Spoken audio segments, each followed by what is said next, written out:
The blade came from nowhere.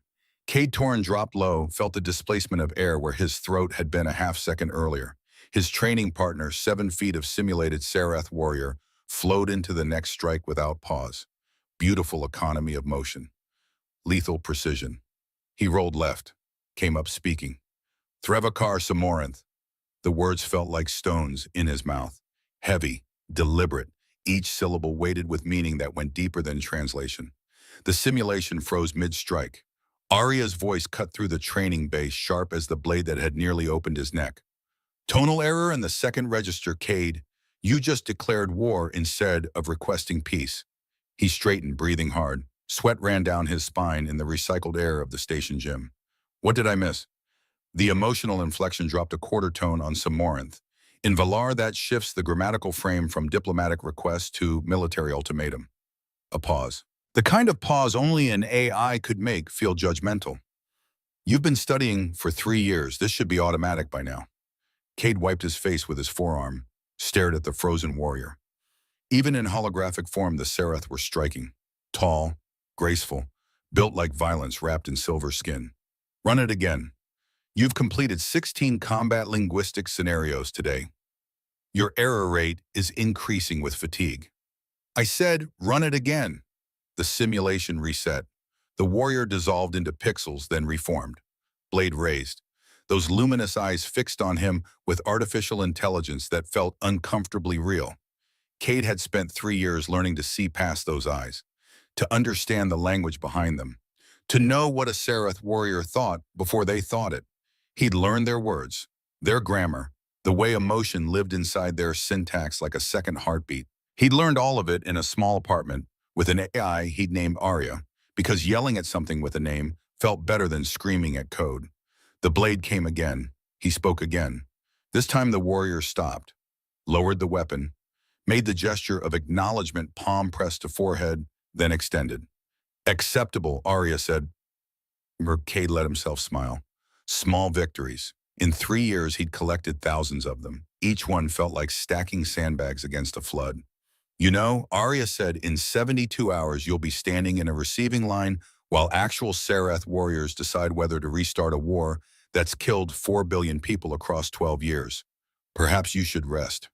In 72 hours, Cade said quietly, I'll use words like these to keep 8 billion more from dying. So no, run it again. The simulation reset. The blade came. Cade spoke. In 72 hours, those words and the understanding they represented would save 8 billion lives, would end a 12-year war, would forge a connection between two species that should have been impossible. But first, he had to master the pronunciation. The blade came again. 72 hours later, Cade stood in the receiving line and discovered that magnetic dress boots on polished obsidian were designed by someone who hated feet. The floor gleamed like frozen oil. The boots held him in place with the gentle insistence of a vice. He'd been standing for 40 minutes. The briefing document had promised this was within acceptable ceremonial parameters. The briefing document had been written by someone who'd never stood in 17 degrees Celsius while their body quietly rebelled against every warm-blooded instinct. He shifted his weight, 2 millimeters, maximum permissible movement before it became visible. He'd calculated it during the first 30 minutes. Mathematics was better than thinking about the cold. To his left stood Colonel Hendricks, a man whose career had spanned 4 planetary systems and who'd apparently made peace with physical discomfort during the second decade of it. Gray-haired, granite-faced. The kind of officer who made silences feel like orders. To his right stood Dr. Alara Voss, xenobiologist, and the closest thing Cade had to a friend in this delegation. She'd spent the last 20 minutes making small movements with her jaw. Internal speech rehearsal. He recognized the pattern. She'd reached a part she didn't like.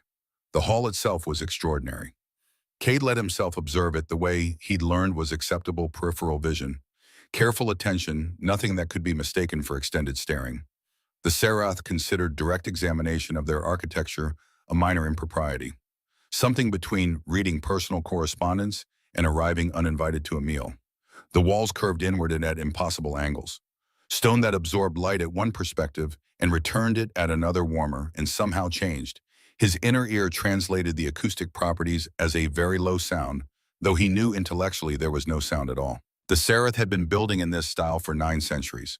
They had never once asked anyone else's opinion of it. Cade had learned about their architecture the same way he'd learned everything else about them, through their language. Because in Valar, the word for home was structurally identical to the phrase, place where sound settles correctly. You couldn't separate the building from its acoustic properties.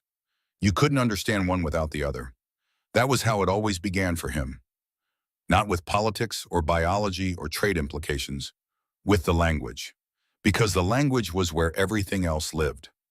3 years ago, age 25, discharged from active service with a medical retirement he hadn't wanted, and a hollow place in his chest that used to be his squad, Cade had found a research paper on Valar grammatical structures. He'd read it 4 times before moving on. Then he'd gone back and read it twice more. Then he'd never really left it. The language carried emotional register inside its grammar, the way other languages carried tense. It was structural, not decorative. Getting it wrong didn't just produce an accent. It produced a different sentence entirely. In his 8th month of study attempting to practice a formal greeting, he'd informed Arya that he was arriving with moderate regret and expected disappointment. Arya had noted this gently. Cade had made a note of his own, do not speak to anyone important until year 3. He was as of this morning in year 3. The doors at the far end of the hall opened without sound, which was itself a kind of sound. The sudden negative space of a room holding its breath. Cade felt the attention of every person in the line shift forward. Unified precision, sensor array achieving lock. He shifted with it. Queen Sirrus entered. She was taller than her documentation had suggested. 2.1 meters according to official records, but those were clearly measured sitting down or by someone who'd never seen her move through a space. 38 years old, 12 of them spent leading her people through war. She didn't walk, she flowed, unhurried in a way that had nothing to do with slowness. The opposite of slowness, because slowness implied awareness of speed, and she appeared entirely unaware that any other pace existed. Her skin held that distinctive silver blue of the Sarath warrior caste. Her eyes, amber luminous, unsettling, swept the receiving line with the bored efficiency of someone performing a task for the 1000th time. She spoke. It was preliminary, conventional in structure, the Valar equivalent of a temperature check, administrative machinery arranging itself while translators were located. Cade recognized the tonal register. Formal, inclusive, requiring no specific response, designed to fill air while humans scrambled to understand. Cale, the chief translator, was supposed to be standing 40 meters down the connecting corridor. Ready, prepared. The linchpin of communication between species that had spent 12 years trying to kill each other. Cale was not there. His translation equipment had suffered what would later be revealed as deliberate sabotage, a precisely timed malfunction arranged by Director Graves to create exactly this moment of silence. But Cade didn't know that yet. Cale was not there. Cade knew this because he could hear the particular quality of silence that meant someone important was missing from somewhere important. He knew this because Colonel Hendricks made a sound barely audible, technically a throat-clearing, functionally an entire document of diplomatic concern. He knew this because Queen Sirrus's eyes were now tracking along the line, mild interest sharpening into something else, something that looked like recognition of a problem. 3 seconds of silence. 4. 5. After 5 seconds, silence stops being the absence of sound and becomes a thing with weight, with opinions. Cade had spent 3 years preparing for a conversation he'd assigned a very low probability of ever having. His role on this mission was junior. Specific. He was attached to the delegation as a secondary linguistic consultant, which meant in practice that he read documents, prepared summaries, and stood in receiving lines while senior personnel conducted actual business. He had not prepared for this, but he'd prepared for something close enough. He answered her, not loudly, not with the energetic confidence of someone making a point, with the careful, slightly effortful accuracy of someone placing a word down precisely because they know how much it weighs. Threvana Solath Marstithir Shoratum. His second tone on Shoratum, the word for honored, was imperfect, marginally flat. He caught it halfway through, it corrected, felt the half-beat hesitation of a speaker, catching themselves mid-stride. In Valar, this was noticeable. It was also in context entirely legible. The room went quiet in the way of rooms that have just had something happen to them. Queen Sirrus looked at him. Her expression moved through surprise with what seemed like genuine speed, as though surprise was a country she hadn't visited in years and was passing through quickly on her way to somewhere more interesting. Cade stood very still, waited to find out where she was going. 4 seconds. He counted them. Old habit. High-pressure situations made him count things. He'd stopped being embarrassed about it around the time he'd stopped sleeping more than 4 hours a night. 4 seconds was the precise duration at which silence transitions from absence into presence. After 4 seconds, silence begins to have opinions. Queen Sirrus's expression, having passed through surprise, arrived at something Cade's 3 years of linguistic study hadn't entirely prepared him for. Because it wasn't a thing that lived in language. It lived in the fraction of a second between a person deciding to be interested and allowing that interest to show. She had let it show. She said something else. This one was faster. The grammatical structure shifted into what Cade recognized as interrogative evaluative, a form used historically in Sarath academic settings, specifically when a senior scholar wished to determine whether a junior one actually understood what they just said or had simply repeated it with adequate pronunciation. It was in the most precise possible terms a test. Arya had drilled him on this construction during 3 focused weeks he'd privately called the unpleasant autumn. He answered it.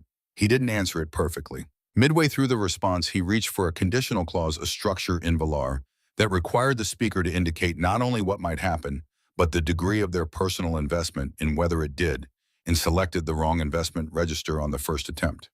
He caught this approximately 1 word after making it, which created an interesting situation.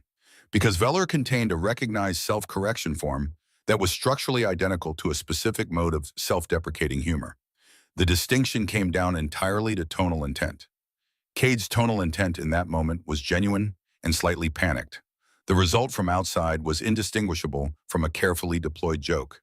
Something changed in Queen Sirrus's expression. Something the rest of the room wasn't positioned to see, because they were all watching Cade with the focused attention of people witnessing either a historic diplomatic breakthrough or a career-ending incident, and not yet certain which.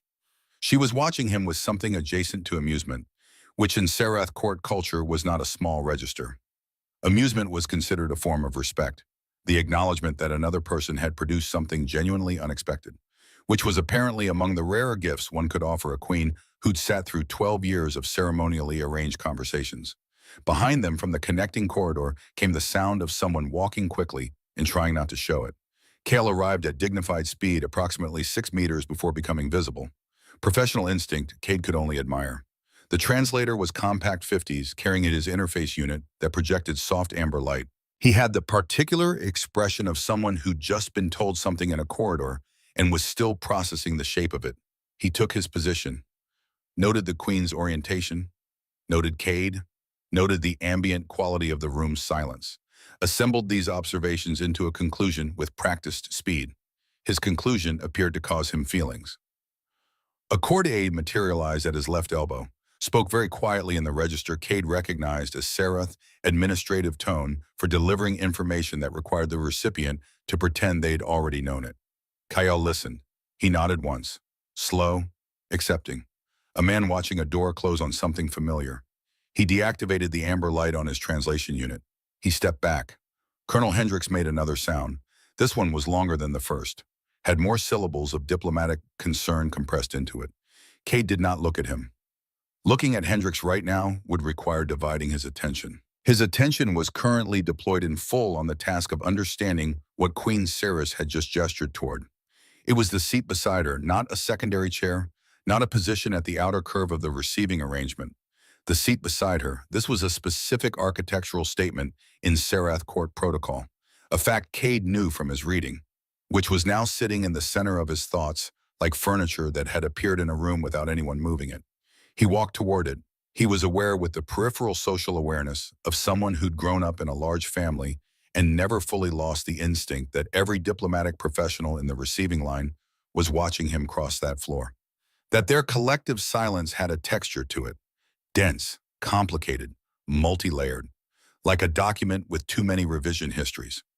Dr. Ilara Voss had stopped rehearsing her speech. Colonel Hendricks had achieved a stillness that suggested he was composing internal memoranda at speed. Cade sat down. The Queen looked at him. Direct, unperformed. The way cultural briefings had described, and he hadn't entirely believed until this moment. Because some things couldn't survive the transition from written description to actual experience. She said something else, quieter this time, meant for the space between two people rather than for a room. He leaned forward slightly, listened with everything he had. What she said quietly and for the space between them was this. She asked him how long he'd been studying Valar, and she asked it in the specific grammatical construction used between people who already know the answer will be surprising and are asking anyway because they want to hear the person say it themselves. Cade told her 3 years. He said it using the correct temporal register, which in Valar distinguished between time spent doing something because it was required and time spent doing something because you couldn't find a reason to stop. He used the second form. This was not a small distinction. It was grammatically speaking closer to confession than fact. She considered this for a moment. That particular quality of consideration that doesn't look like thinking because it's learned to happen beneath the surface. Then she asked him a follow-up question. This one had different texture entirely. It was personal in the way only Valar could be personal, because the language's emotional architecture made it nearly impossible to ask why someone had done something without also revealing that you found the answer genuinely worth knowing. She wanted to know why.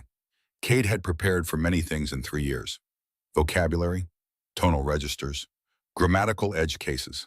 A small but robust collection of self-corrections for the moments when his tongue and his intention briefly separated.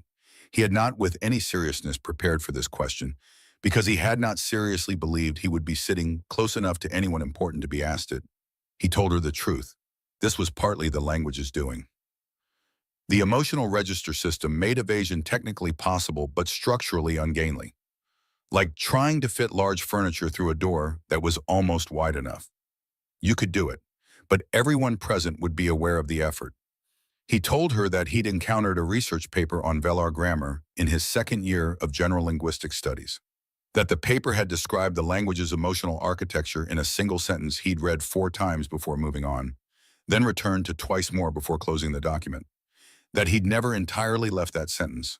He told her because the grammar required him to commit to a register of sincerity that foreclosed the more comfortable option of making it sound academic, that he'd learned the language because he'd wanted to understand how her people thought before he said anything to them that mattered. The space between them went very still.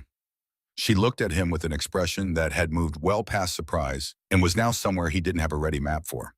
Then she said something he had to ask her with genuine and undisguised care to repeat at slightly reduced speed, because she'd used a compound construction in the third tonal layer that he'd studied but not yet encountered in living speech, and he wanted to be certain he understood it before he responded to it. She repeated it without any visible impatience, which in her court culture was itself a form of statement. What she'd said was a Valar expression without direct human equivalent, a phrase that existed as a kind of honorific acknowledgement. It described a person who had arrived ahead of the moment that was supposed to introduce them, who had prepared for a conversation before being invited to it, who had in some essential way taken the relationship seriously before the relationship had formally begun. Cade's linguistic notes, compiled over 3 years in a document he'd titled with aggressive neutrality as Valar study reference, contained this expression in a subsection on idiomatic complements. He'd flagged it with a small star. The way he flagged things he found beautiful. He had not imagined it would be used in reference to him. He was aware in the distant and temporarily deprioritized portion of his attention, still monitoring the room, that things were happening behind him. He could hear the particular quality of very quiet professional conversation, the kind conducted by people who need to communicate urgently but cannot be seen to be communicating urgently. Someone was recalibrating expectations. Several someones, in fact. At speed. With the focused energy of people who'd prepared extensively for one version of an event and were now navigating a different one without a map. He returned his full attention to the Queen, because the Queen was asking him another question. And this one arrived in a register he recognized immediately. The Valar form for genuine curiosity, unfiltered by protocol. The kind of question asked not because an answer was required, but because the person asking it actually wanted to know. In 12 years of royal audiences conducted through translators and formal channels, he suspected this register hadn't seen much use. He found he very much wanted to answer it well. The question Queen Sirrus had asked in the register of genuine unfiltered curiosity was whether he had ever spoken Valar to another Sarath before today. He had not. He told her this with the grammatical form that indicated the absence of something one had been aware of wanting, which in Valar was more specific than simple negation. Carried with it an implicit acknowledgement of the waiting. 3 years of study conducted in a small apartment with an AI named Arya, in a language built for emotional honesty, And this was the first time it had been used for its intended purpose. Actual human to actual Sarath, in the same atmosphere, at a distance close enough to hear the tonal differences that no recording had ever quite captured. Sirrus was quiet for a moment. Then she said that this explained the slight formality of his register. She said it in a tone that wasn't criticism, something warmer. The observation of someone who'd noticed a detail and found the detail endearing rather than deficient. In Valar, the distinction between these two responses was grammatically enforced. You couldn't accidentally sound warm when you meant to sound critical. Cade had always found this particular feature of the language quietly extraordinary. Hearing it demonstrated in live speech aimed at him produced a sensation he didn't immediately have a category for. He told her because the language continued to make evasion structurally inconvenient that he was aware his register was formal, that this was partly study habit, partly the reasonable caution of someone who'd spent 3 years being corrected by software and was still updating his expectations about what it felt like to be understood. She laughed, not performed, not the social register of polite amusement deployed at appropriate intervals during ceremonial functions. This was brief and genuine and arrived slightly ahead of whatever expression she'd been composing, which meant it hadn't been approved before departure. In 12 years of court audiences, Cade was fairly certain this hadn't happened on schedule either. Behind him, the room recalibrated.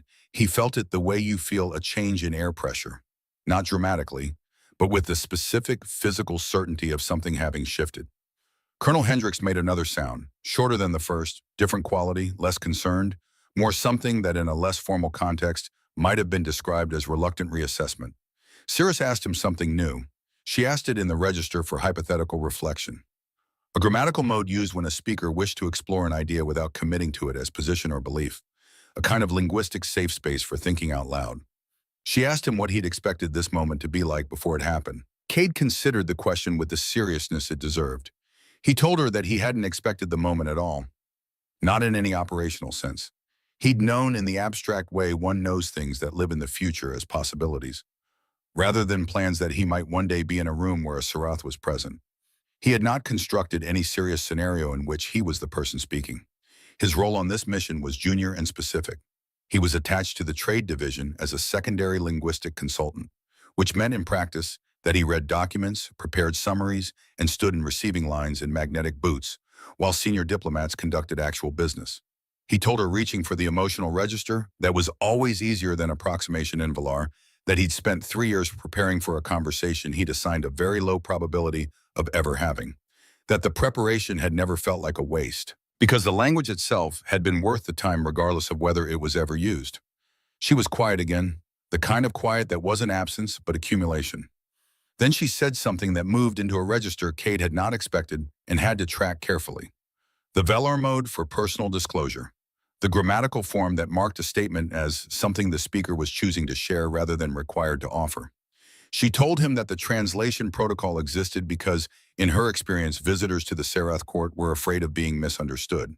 She told him that this fear was reasonable and that the protocol served it well. She told him that he was the first person who had arrived appearing to be afraid of something different. Cade sat with this for a moment. Outside the hall's upper atmospheric filters, the orbital station's positional system made its hourly adjustment, a process that produced no sound inside the building, but was registered by the floor as the faintest possible shift, the kind the human body detected before the mind caught up with it.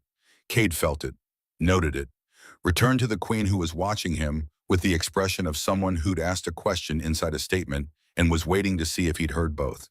He had heard both. He reached carefully for the right register, found it, told her what the difference was in his own words in her own language. What he told her was this, that the difference as he understood it was the direction of the fear. That most people who came to her court afraid of being misunderstood were worried about their own meaning, that something they intended would arrive distorted, that the machinery of translation would lose something essential in transit, that they would be heard as something other than what they were, that this was a reasonable fear and he'd felt versions of it himself, but that his fear, the one that had driven 3 years of study in a small apartment with a software tutor he'd named Area and would now apparently never need to explain, had been oriented differently. He had been afraid of misunderstanding her, of arriving in this room with the full confidence of someone who had been briefed and prepared and professionally equipped and nonetheless hearing something other than what was being said, of walking away from a conversation with a Sarath and believing he'd understood it when he'd only understood its surface. The way you can read the words of a poem in a language not your own and follow the sentences perfectly and miss the poem entirely. Sirrus listened to this without interrupting, which in Velar conversational culture was not a passive act. The language had a specific grammatical form for responsive listening, small tonal acknowledgments woven into the silence between a speaker's sentences. Not words exactly, more like punctuation that breathed. She used them. Cade heard them and felt in a way he hadn't anticipated and couldn't entirely account for that he was being heard in the full sense of the word rather than the functional one. When he finished, she said that this was an unusual thing for a diplomat to admit. She said it in the register of observation rather than criticism, but with a warmth underneath it that the grammar made visible whether she intended it to be visible or not. Velar did this to its speakers, had a way of showing what you meant even when you were being careful. The way certain fabrics show the shape beneath them, regardless of how they're arranged. Cade told her that he was not in any serious operational sense a diplomat. He was a secondary linguistic consultant. He said this in Velar using the closest available grammatical construction, which didn't have an exact equivalent for bureaucratic job titles, but managed to convey the sense of someone who reads documents in rooms adjacent to where decisions are made. The translation produced a phrase that in Velar was almost identical to the idiomatic expression for a person who stands near a fire to stay warm without being responsible for the wood. She found this very funny. Sirrus asked him something else. This one came in a different register entirely. Not diplomatic, not formal. The kind of question someone asks when they're genuinely curious about the person sitting across from them. She asked him what Earth sounded like. Cade looked at her. He'd been asked many things about Earth in professional contexts. Political structures, trade capacity, strategic positioning. Never what it sounded like. He reached for the Velar grammatical form for sensory memory. The construction used when a speaker reaches back for something held in the body rather than the mind. He told her that Earth sounded like overlap. He told her this in Velar, reaching for the construction that described not a single sound, but the experience of many sounds existing simultaneously without canceling each other out. Velar had 3 separate constructions for different kinds of simultaneity. The one he chose implied each layer was complete in itself and also part of something larger. The way a chord was not merely notes happening at the same time, but notes choosing to mean something together. She listened with the quality of attention she'd been giving him since the moment he'd first spoken. Not the performed attention of ceremony. The real kind. The kind that cost something and gave something back. He told her about rain on transit infrastructure, the specific percussion of water on elevated rail lines, about conversations that happened beneath it, people raising their voices by exactly the amount required and no more, the whole system self-calibrating without coordination. He told her about the overlap of languages in market districts, 6 or 7 running parallel on any given afternoon, none of them canceling the others. Sirrus, when he finished, was quiet for a moment. Then she told him that Sarath Prime sounded like sequence, that the Sarath had built their cities with acoustic intention, sound moving through the architecture in a designed order, each district completing a phrase before the next began. She told him this in the personal disclosure register, which meant she was choosing to share it. They sat for a moment in the specific companionable quiet of 2 people who have just exchanged something real and are allowing it to settle. The laugh this time was longer. It arrived with a companion, a slight forward movement, the body agreeing with what the voice was doing. Cade observed this with the part of him that was always helplessly doing linguistics. Noted that Sarath physical expressiveness during genuine amusement involved a particular orientation toward the source of the humor. A kind of turning toward that was distinct from the polite attention of formal engagement. She was turned toward him entirely. And then the window shattered. Cade didn't think. Thinking took time. Time measured in fractions of seconds that determined whether you walked away from a moment or bled out in it. He moved, threw himself across the space between his seat and hers, wrapped one arm around her shoulders, pulled her down and forward as the rifle crack echoed through the hall. They hit the floor together. His shoulder exploded. Not metaphorically. The actual sensation of something moving through meat and bone at velocities the human nervous system wasn't designed to process as anything but catastrophic damage. He'd been shot before. Kepler Station, 6 years ago. Different caliber. Same essential message. Someone wanted him dead. This time they'd settled for his shoulder instead of his helmet. He took the upgrade. Sirrus made a sound beneath him. Not pain, surprise. Her hands came up, pushed against his chest with strength that reminded him she wasn't human and didn't need his protection. but he'd given it anyway. And somewhere in the chaos of pain and adrenaline and the distant sound of people screaming, he felt something shift. Not in the room, in the space between them, a connection forming that had nothing to do with language and everything to do with the decision he'd made in the half-second between seeing danger and becoming a shield. Movement to his right, two figures in maintenance uniforms. Wrong posture. Wrong speed. The kind of wrong that screamed training to anyone who'd spent time watching people who knew how to kill. Cade pushed himself up. Left arm useless. Right arm still functional. Vision narrowing at the edges the way it did when blood loss started making editorial decisions about what was important. The first assassin came at him with a blade. Cade stepped inside the arc, took the strike on his dead arm, felt nothing because that arm was already screaming and had no bandwidth left for new complaints. Drove his right elbow into the man's throat, followed through, felt cartilage collapse, kept moving. The second one was smarter. Hung back, had a pistol. Cade was already moving when the shot came. Dropped low. The round passed through the space where his chest had been and punched into the obsidian floor with a sound like broken teeth. He closed the distance. 3 years of studying language hadn't erased 6 years of Marine close-quarters combat training. That training lived in his muscles, in the reflexes that didn't consult with his brain before deciding that survival required violence. He caught the gun hand, twisted, broke the wrist. The pistol clattered away. The assassin tried to pull back. Cade didn't let him, drove his forehead into the man's nose. Once, twice, until the resistance stopped. Silence returned to the hall. Different silence than before. This one had witnessed something, had opinions about what it had seen. Cade straightened, swayed, decided swaying was acceptable if it meant staying vertical. Queen Sirrus was standing, flanked by 4 Sarath guards who'd materialized from nowhere with weapons drawn. Her eyes were locked on him. That luminous amber gaze tracking across his shoulder where blood was making abstract art on his dress uniform. She said something in Valar. Cade's brain, operating on reduced oxygen and shock, needed 3 seconds to parse it. She'd said, "You took a bullet meant for me." Not a question, an observation, the kind delivered in a tone that suggested she was still processing the implications. He wanted to say something clever, something that would diffuse the moment or at least redirect attention away from the fact that he was bleeding on her floor. What came out was, "Yes, ma'am." His knees decided they were done supporting his weight. He felt himself going down, felt hands catch him. Strong, careful. Smelled something like winter metal and electricity, the distinctive scent of Sarath physiology up close. Sirrus had caught him, a queen, warrior caste, 2.1 meters of muscle and bone that could have let him fall and instead chose not to. "Medical bay," she said, "not Villar." Accented English, meant for the guards. Now, the world started going gray at the edges.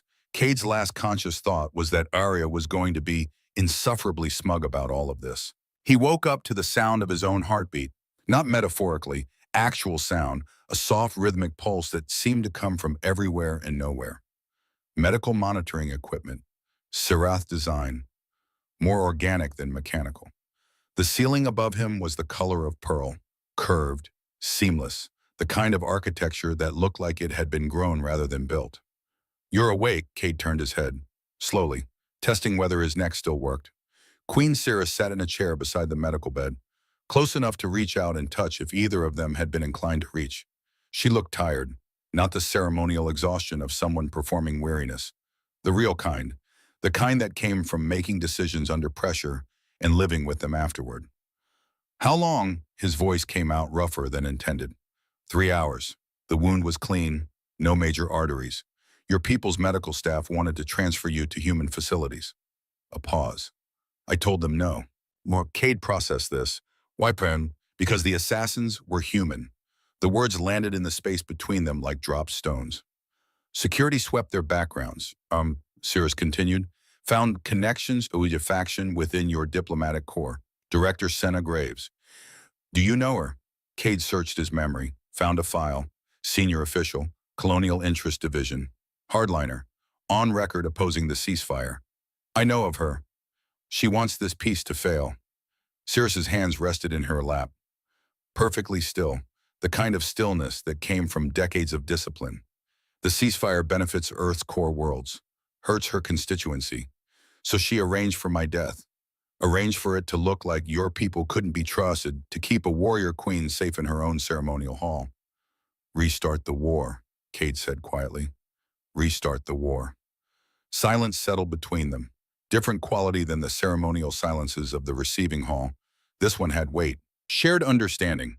The recognition that they were both pieces in someone else's game and had just been violently reminded of it. Sirrus reached out. Her hand hovered above his shoulder for a moment, not touching, asking permission without words. Cade nodded. Her fingers made contact with the biotech bandage. Warm, gentle, nothing like what he'd expected from a warrior queen who'd spent 12 years leading armies. And then something shifted. Not in the room, in him. A sensation like a door opening, like standing at the edge of something vast and being invited to step through. Images flickered through his mind, not his images. A battlefield. Sarath warriors falling, the weight of command, the loneliness of making decisions that killed people you'd sworn to protect. 12 years of war compressed into fragments of memory. Not his memories, hers. What? He started to ask. Telepathy, Sirrus said quietly. Touch-based for my caste. Normally I control it. But you, she trailed off. Your emotions are loud, Cade Torren. She was reading him. Had been reading him since the moment she'd caught him falling. Every thought, every feeling. The grief he carried from Kepler Station. The 11 brothers he'd watched die. The hollow place in his chest that 3 years of studying a language had tried and failed to fill. She could see all of it. I'm sorry, she said, and meant it. The resonance happened when you put yourself between me and the bullet. Sometimes in moments of extreme emotion, my telepathy creates bonds without permission. I should have warned you. Cade lay there, processing. She could read his mind, could see the PTSD that woke him up at 0300 every morning. The survivor's guilt that made him study until exhaustion, because exhaustion was better than remembering. The fear that he'd learned Velar not to understand the enemy, but to find a reason they deserved to live after what they'd done to his squad, all of it. Exposed. He should have been terrified. Instead, he felt something else. Relief. Can I? He hesitated. Can I feel what you feel? She looked at him for a long moment, then nodded. Her hand pressed more firmly against his shoulder. The door opened wider. He felt her exhaustion, not physical tiredness, soul-deep weariness. 12 years of war she'd inherited at 26 when her father died on the same battlefield that had started this whole catastrophe. 12 years of sending people to die, of making impossible choices, of being alone in rooms filled with advisors who wanted her to be a symbol instead of a person.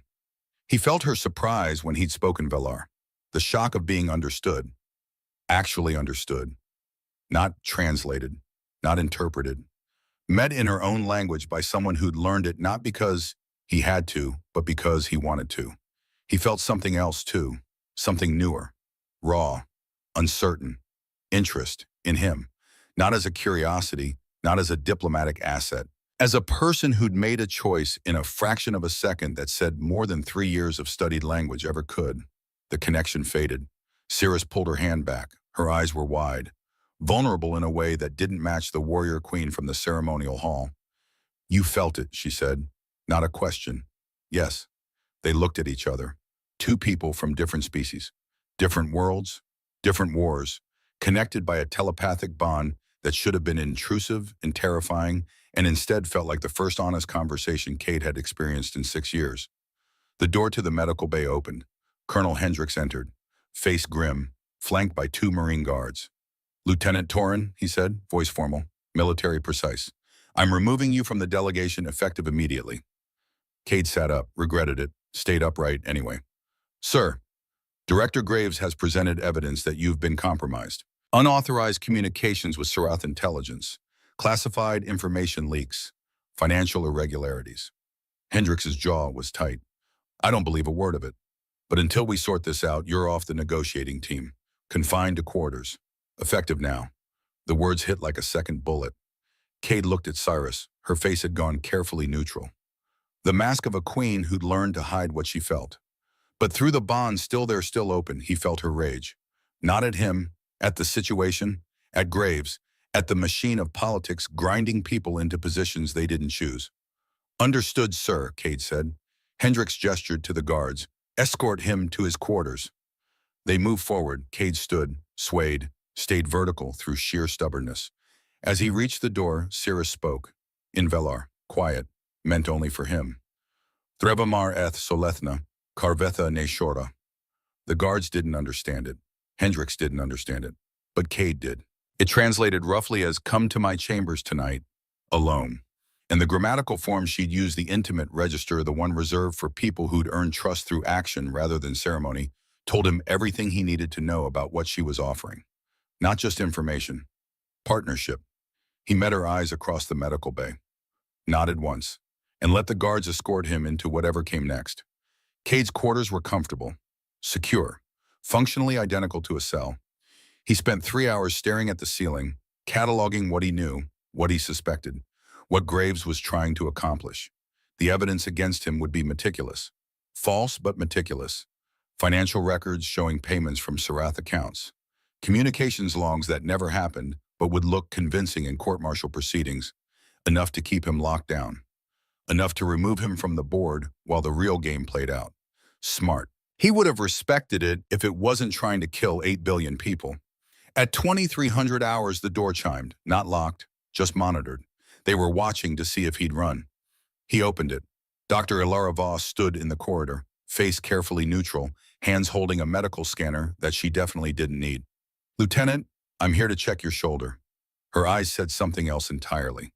Cade stepped back. Let her in. The door closed behind her. She waited 5 seconds, then reached into her jacket and pulled out a small device. Pressed it.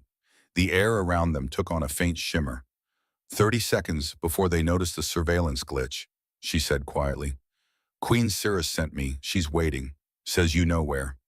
I'm confined to quarters. She said you'd say that. Ilara smiled, small, tired. She also said to tell you that humans who never surrender don't let administrative oversight stop them from doing what's right. Cade looked at her. Really looked. Saw the determination in her eyes, the deliberate choice she'd made to become complicit in whatever came next. You could lose your position. I could lose 8 billion people. She held out the scanner. Maintenance shaft behind the environmental panel in your bathroom. Opens to a service corridor. Guard shift changes in 4 minutes. Sirrus's chambers are in the eastern wing. You have a map. I memorized the station layout during the flight in. Of course you did. She moved to the door, paused. Cade, whatever she's going to show you, I think it's going to be bad. Bad enough that she's risking a diplomatic incident to show you privately. So, be ready. The shimmer died. Ilara left. Cade stood alone in quarters that suddenly felt much smaller. He thought about Kepler Station. About 11 men who died because someone up the chain made a bad call. About 6 years of living with the weight of surviving when better people hadn't. He thought about Sirrus's face when Hendrix had removed him from the delegation. The mask she'd worn, the rage he'd felt underneath it through a connection that shouldn't exist. He thought about the war. 12 years. 4 billion dead. He went to the bathroom, found the panel, opened it. The service corridors were narrow, dark, designed for maintenance drones, not humans. Cade moved through them with the careful speed of someone who'd spent 6 years learning that slow was smooth and smooth was fast. His shoulder ached. The biotech bandage was doing its job, but biology still objected to having a bullet pass through it. He ignored the pain. Pain was information. He'd received the message. Didn't need to keep reading it. 4 turns, 2 vertical shafts, 1 security checkpoint bypassed by timing, and the guard's commitment to checking his datapad instead of the shadows. The eastern wing was older architecture, more ornate, the kind of space designed to remind visitors that the Sarath had been building palaces when humans were still deciding whether fire was a good idea. Sirrus's chambers weren't guarded. That should have been his first warning. The door opened before he touched it. She stood in the threshold, changed out of ceremonial dress into something simpler. Dark fabric that moved like water. Hair unbound, eyes that tracked him with the focused intensity of a predator, deciding whether you were threat or prey. You came, she said. You asked. She stepped back. He entered. The chambers were vast, open. One wall was transparent, overlooked Sarath Prime rotating below like a jewel in black velvet. The planet was beautiful. Blue-green continents, silver oceans, cities that glowed with bioluminescent architecture visible from orbit. 50 million people lived in the largest city. Cade had read the briefing files, knew the population density, the cultural significance. The fact that losing that city would be losing the heart of Sarath's civilization. Sirrus closed the door, touched a panel. The room's lighting shifted, went from ambient to something softer, more intimate. "I'm going to show you something," she said quietly. "After you see it, you'll understand why I didn't go through channels. Why I couldn't let your Colonel Hendricks or my advisors or anyone else control how this information was delivered." She moved to a display console, called up files with gesture commands that left light trails in the air. 12 years ago, she said, the war began. Official records says it started with a trade dispute, escalated into violence. Both sides dug in. 4 billion people died fighting over resources and territory and pride. She pulled up a document, text in Valar and English, side by side. Official record is a lie. Cade moved closer, read the Valar first, then the English translation. They didn't match, not even close. The Valar version was a formal request for clarification on trade terms. Polite, standard diplomatic language. The emotional register was careful, respectful. The English translation made it an ultimatum, threatening, the kind of language that demanded response. Your translator, Sirrus said, was a man named David Reeves, working for the diplomatic corps for 15 years. Excellent reputation. Perfect record. She pulled up another file, video footage, grainy, enhanced by Sarath surveillance systems. David Reeves in a private meeting, talking to someone whose face was deliberately obscured, taking payment, digital currency transfer logged and timestamped. He was paid to mistranslate, Sirrus continued, not by us, by a human faction that wanted war. Wanted it because war is profitable, because conflict drives military spending, because some people get rich while billions die. Cade felt something cold settle in his chest. You've known this for 12 years. I've known for 11 years and 11 months. Her voice was hollow. Found the evidence 3 weeks after I became queen. After my father died on the battlefield created by this lie. I wanted to reveal it. End the war immediately. Why didn't you? Because my generals told me it would make the Sarath look weak. Make it seem like we'd been manipulated. They said we should fight until we won. Until we could reveal the truth from a position of strength. She looked at him, eyes raw with something that might have been shame. I was 26, grieving, terrified of making the wrong choice. So I listened to men who'd spent their lives fighting. And 4 billion more people died while I waited for the right moment. Silence filled the space between them. Cade understood, saw the trap she'd been caught in, the impossible mathematics of war. Stop now and look weak. Keep fighting and prove strength. Except the cost of proving strength was measured in millions of lives. Why tell me, he asked. Why now? Because you're the first person who learned our language to understand us. Not to use us, not to manipulate us, to understand us. She stepped closer. And because the bond we share, I can feel your intent, your truth. You're not capable of the kind of deception that started this war. She reached out, took his hand. The telepathic connection flared. He felt her desperation, her hope, the bone-deep exhaustion of carrying this secret for 12 years while watching people die for a lie. He felt something else too, the way she'd felt when he'd thrown himself between her and the bullet. The moment she'd realized that a stranger, someone from the species she'd been fighting for 12 years, had decided her life was worth dying for. It had changed something in her, broken through the isolation of command, the loneliness of being a warrior queen who couldn't afford to be human. We end this, Cade said quietly. Tonight, we release the evidence, both sides simultaneously. Graves can't suppress it if it's everywhere at once. Your career, Saul, is already over. He smiled. Then, might as well make it count. Sirrus nodded, pulled up another interface, started composing a data package. Files, video, authentication codes. Everything needed to prove the war was born from manufactured conflict. We'll need your Dr. Voss, she said. Someone on the human side to verify the data. Someone trustworthy. Alara can... The alarm cut through his words like a blade. Not a quiet alert. A station-wide emergency broadcast. The kind that meant something catastrophic was in progress. Sirrus's personal communicator lit up. She answered it, listened. Her face went from concerned to horrified in 3 seconds. No, she whispered. That system was decommissioned. She looked at Cade, eyes wide. Director Graves has activated a failsafe, orbital weapons platform. Pre-war systems she gained access to using stolen military codes from the war's opening months, targeting my capital city. Her voice was shaking, not from fear, from rage. 50 million people, 10 minutes until firing sequence completes. Cade felt the world narrow. 10 minutes, 50 million lives, one choice. Where's the platform? Docking base 7, but Cade, the failsafe, requires manual disarm. Inside the warhead housing, it's, show me. They ran. The corridor outside Sirrus's chambers had transformed into chaos.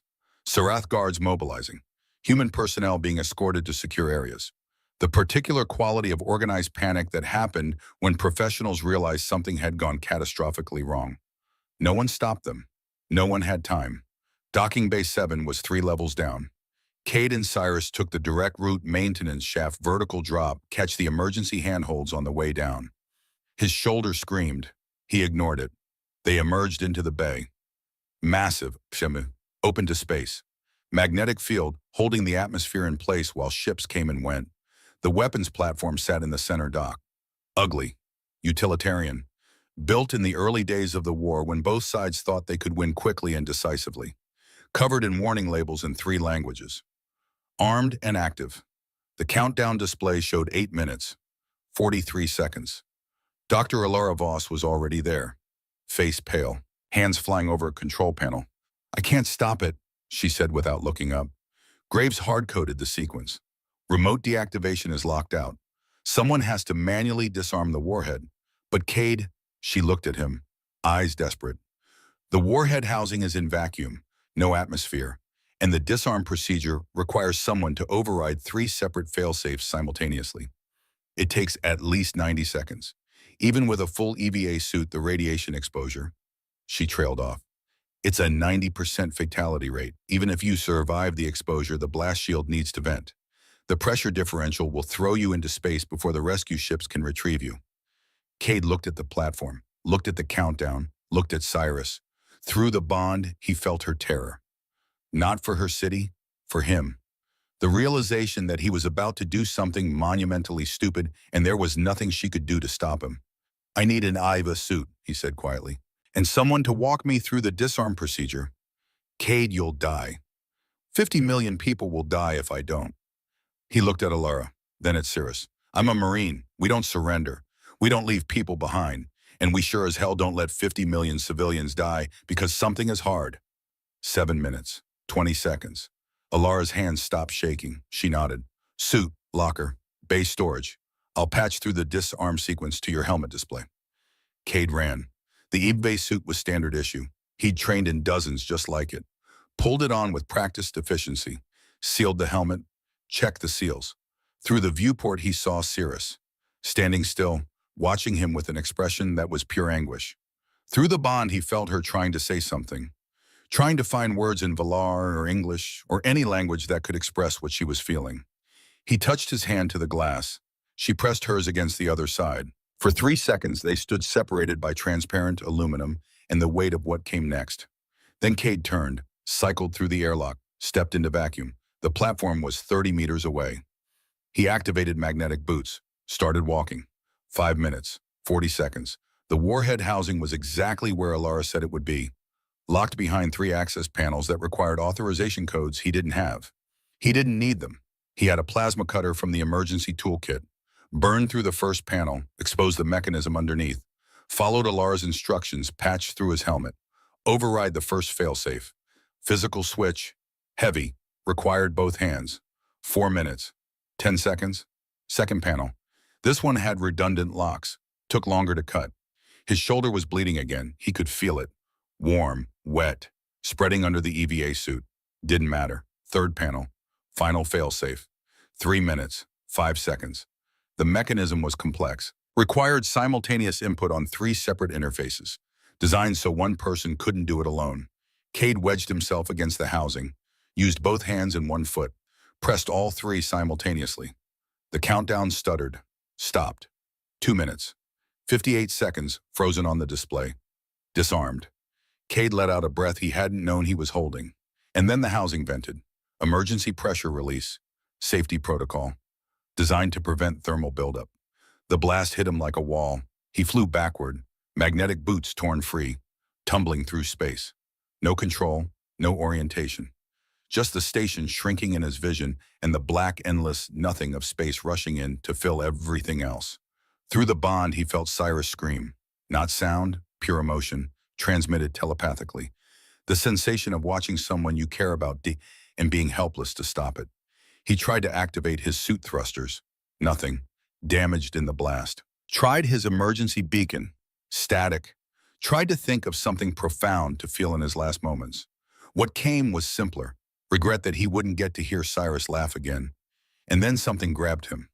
Metal, strong, a rescue claw extended from a Sarath ship that had no business being this far out from the station. Pulled him back, into the airlock, into pressure, into light. Hands stripped his helmet off. Sirrus was there, face wet, holding him like he might disappear if she let go. You stubborn, impossible. Beautiful fool, she said. Half Valar, half English. All emotion. Did it work? His voice was rough, throat raw from screaming and vacuum. The city is safe. 50 million people are safe. Because of you. She kissed him. Not tentative, not diplomatic, full and desperate and real. The kind of kiss that said everything her language could express and more besides. When they finally broke apart, Cade managed to smile. I think I need another medical bay.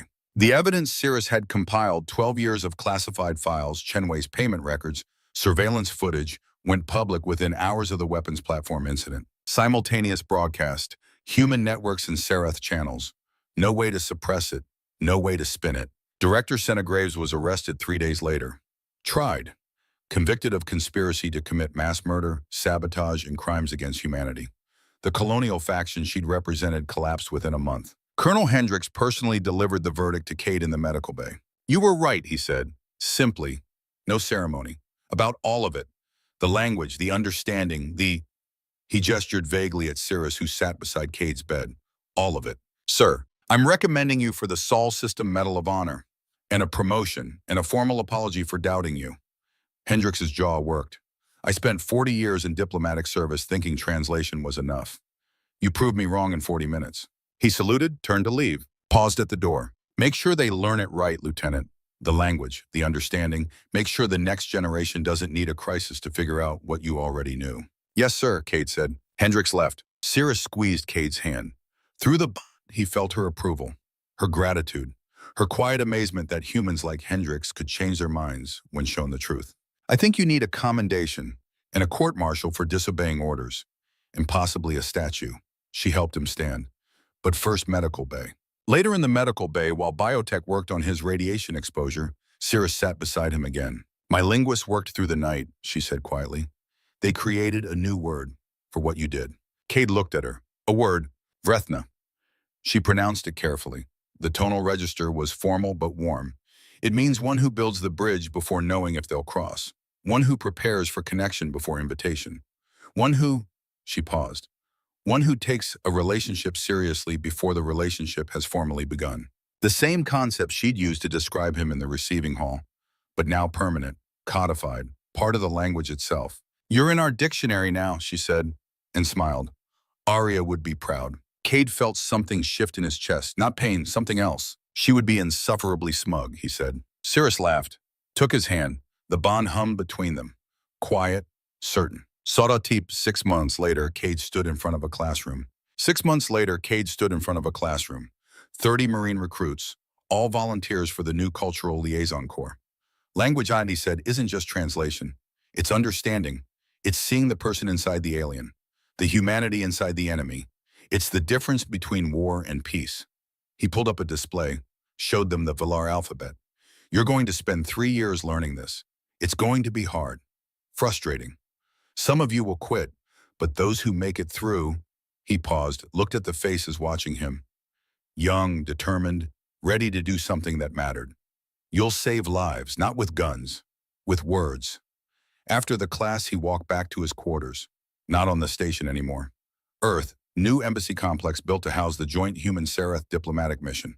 Sirrus was waiting, changed out of ceremonial dress into something comfortable, reading reports on a datapad, looked up when he entered, smiled. How were the recruits? Terrified, excited, exactly how they should be. She set the datapad aside. patted the seat beside her. He sat. She leaned against him. Their telepathic bond had settled in the months since the crisis. No longer overwhelming, just present. A constant awareness of each other, the shape of their emotions, the way two people could be together without words. Arya sent a message, she said, wants to know if you're ready for the next language. Which one, Cathari? She says it's similar to Valar in structure. Should only take you 3 years. Cade laughed. Tell her I'm in. Outside the window, the lights of the embassy compound glowed warm against the night. Human and Sarath personnel working together, building something new, something better. The war that had killed 4 billion people was over. It had ended because one soldier refused to stop listening, because one queen chose to trust instead of fight, because in the space between two species learning to speak the same language, they'd found something worth more than victory. They'd found peace, and in finding peace, they'd found each other. Cade closed his eyes, felt Sirrus's warmth beside him, the bond connecting them, the quiet certainty that he was exactly where he needed to be. Hey, Sirrus said softly. Thank you for learning my language, for saving my people, for being you. He opened his eyes, looked at her. Thank you, he said in Valar, for being worth learning for. She smiled, kissed him, the kind of kiss that was both greeting and promise. Outside, the stars turned. Inside, two people who'd started as enemies sat together in comfortable silence. And somewhere in a training facility, 30 recruits struggled with their first Valar pronunciations.